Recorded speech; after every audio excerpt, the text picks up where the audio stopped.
Hola, Aquarius, Sun, Gemini moons. Welcome to your 2020 Sun Moon reading. When you view this is when you're meant to see it. It doesn't matter the time of year, and you might want to check out my 2019 Sun Moon readings are in the playlist to see if they rang true for you. If this resonates, consider a personal reading, of course. My email's below. Just send me an email and we can go ahead and set that up. I'm doing these in the order of requests in the comments, so be sure to post yours up. First portion of this reading, we'll go over the behavioral traits of your Sun Moon sign. I'll lay out the main cards. We'll take a quick look at your 2020. Second portion will be the link below to the Vimeo reading for a deeper interpretation of the cards in addition to clarifiers. I'll be separating the year up into 4 separate quadrants. Okay, so let's get to, let's get to the definition. I'm going to lay the cards out and then I'll tell you some more, okay? So, Sun in Aquarius, Moon in Gemini. All right, you guys are fast air energy, always ahead, always moving like kind of quickly. You really like the theoretical, you like ideas, you're really conceptual. You guys are known to definitely stand out. Some people describe you as eccentric or one of a kind. Super intelligent too, okay? You like to dabble in this or go into that, check things out. You're a learner, not even a learner, you're like a lifetime scholar, okay? Definitely, I always think of like a scientist with you guys. You guys are always like exploring or examining things under a microscope. Usually when it comes to, and usually when it comes to a profession for you guys, it usually does end up being like an investigative sort, like an investigator, a scientist, journalist of some types. Everything fascinates you around you. You guys are super friendly. You guys are super outgoing. Like I said, you don't have a problem making friends whatsoever. You usually figure things out, and you're very good at watching lives and kind of how other people live. You're very aware. You're very attentive. Like observation is like your number one thing. You can kind of look outside the box and kind of figure things out. Very keen, but you have a restlessness because you always want things that are fresh. You always want you always want to be enthusiastic. You always want to be excited about something. And like I said in the beginning of the video, you guys are always on the move, okay? There isn't very much in the world that you guys haven't done. There isn't very much out there that you haven't seen. You get a lot of this experience from traveling, from adventures, from mistakes. You're the first one to get involved in a project. You're the first one to jump in when someone needs to change something, someone needs to innovate something. You definitely live in the future. You seem to know what the future is going to bring. Intuition is one of your best traits, okay? One of the things you need to work on, try to live a little bit more in the present, appreciate what the present has for you instead of always looking ahead to the future. You might miss what's around you if you're always thinking too far ahead. Alrighty. You don't get caught up in your emotions, but you're friendly and you're thoughtful to people. Okay? You're not rude. It's hard for you. You don't have really deep ties with people or deep connections with people, but you do have a lot of friends. You are somewhat a loner, and I think that's just the most part because people can't kind of keep up with you. Alrighty. When there is an emotional situation, you don't know how to deal with it. You're like, whoa, what's up with this? It makes you a little bit nervous. It makes you uncomfortable. But being happy all the time and having a really positive outlook seems to make up for a lot of your depth. I guess that's saying so much. Okay. You're not a romantic person. All right, let's just throw that out right now. But when you're hanging out with someone you're interested in or a lover or what have you, you have this air of mystery about you, even though it might be a little bit of detachment. But people like that. They like to figure you out. It is hard for you. Some of you might have intimacy issues, like getting really close to somebody, especially because you like to be free and you tend to be really objective. So it can be hard to connect like on an intimate level because of that. You do like attention. You are happy when you're getting attention and because you think you deserve it. Hey, nothing wrong with that. Just be careful that being too proud doesn't become a weakness for you. And what else? Oh, make sure, try to push yourself a little bit more. You guys have a habit of just doing enough to get by. Yeah, don't do that.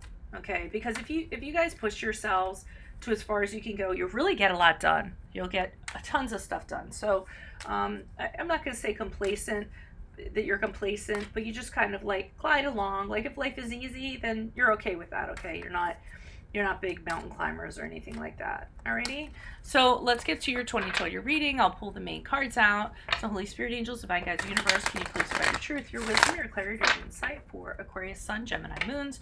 What do you see? What do they need to know for 2020? Any messages you have would be greatly appreciated.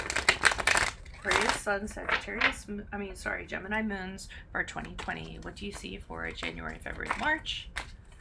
For Aquarius, Sun, Gemini, Moons, what do you see? Okay, if you need an answer to a question, check me out on Instant Go.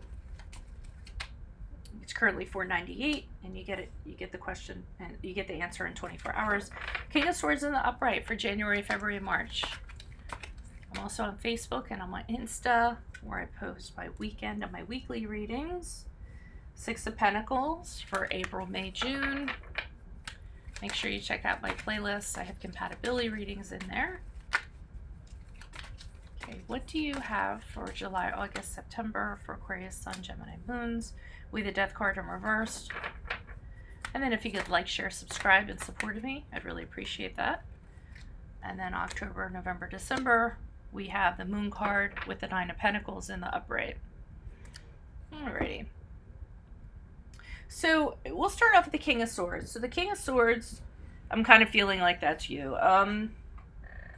You pretty much have a direction. You know what you're doing. The King of Swords is really about taking initiative and taking emotions out of it and moving forward in regards to something really intellectual decision, really wise decision, really objective decision. Okay, if it's not that, you guys are going to be in a position where you will be advising somebody based on these traits that you have, especially if you're a lawyer or a financial advisor. Okay, I could see for some of you tax time's coming up, so that might be you guys.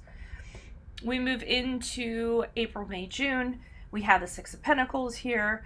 I don't know. I feel like for some of you that are reading this, some of you are accountants. I'm getting that, accountants, bookkeepers, something like that, because I see like exchange of, not necessarily exchange of money, but working with money is what I'm kind of getting. Or in taxes somehow. I know that's really strange, but I feel like this is the tax guy, you know. And even though it's usually you pay the tax guy, you know, I almost feel like getting back or giving back. You might be in the position where you're giving people back, where you're seeing the money that they get back after taxes.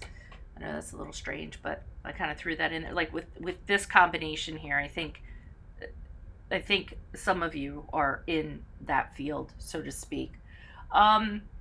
But for others of you, it's just a matter of April, May, June, kind of working on reciprocity, learning about mutual respect, you know, an equal give and take in regards to any kind of relationship with anybody. It could be family, romantic, friendship, colleague, what have you. And this guy's a little bit, I'm feeling like, you know, without getting into emotions with people, like learning about that, but not getting into, you know, the catacombs of emotions. Just okay, what is this you want? All right, I'll give you that if you give me this. And that's what you're working on during that period of time. We move into July, August, September with the Death card in reverse. That's the card of Scorpio, if that resonates. So this is a period of stagnation for you all. The Death card is usually an inability to have a rebirth, to move on from something. And it's usually things that really aren't doing anything for you. It's usually some type of negativity, something that's kind of keeping you stuck, something that you refuse to move on to, that you're kind of holding on to. So here I'm seeing stagnation, July, August, September, however that kind of resonates. And then it's interesting because at the end of the year, well, we have the Moon card, which is the card of Pisces, and then we have the Nine of Pentacles in the upright. And what I'm kind of getting from this is you you're wanting to be really free and independent and kind of do your own thing, almost to the point where you don't need anybody.